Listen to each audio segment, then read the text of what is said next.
সম্মানিত ভাই বোন বন্ধুগণ, আমাদের কোনো অস্তিত্ব ছিল না।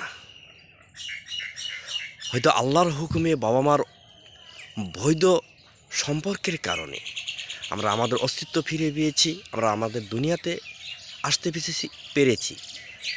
শিশু ছিলাম, কিশোর ছিলাম, যুবক ছিলাম, এখন বৃদ্ধের পথে।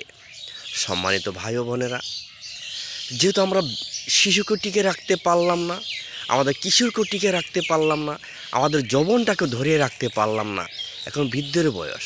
আর এটা কারো পক্ষে সম্ভবও না, যৌবনকে টিকে রাখা, কিশোরকে টিকে রাখা। এটা একজনের পক্ষেই সম্ভব, তিনি হলেন আল্লাহ তাআলা।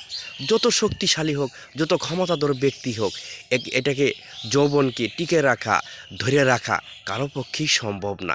একজনের সম্ভব, তিনি হলেন আমাদের রব, আমাদের সৃষ্টিকর্তা, আমাদের মালিক আল্লাহ। আল্লাহ কাজেই সেই আল্লাহর আনুগত্য করা, সেই আল্লাহর কুদরতি পায়ে সেজদা করা আমাদের প্রত্যেকটি মানুষের দায়িত্ব এবং কর্তব্য এবং কি বাধ্যতামূলক, ফরজে আইন। আমরা আল্লাহ তাআলা আমাদেরকে আল্লাহর কুদরতি পায়ে সেজদা দেবার সুযোগ দান করে দিন। আমিন, আমিন, আমিন।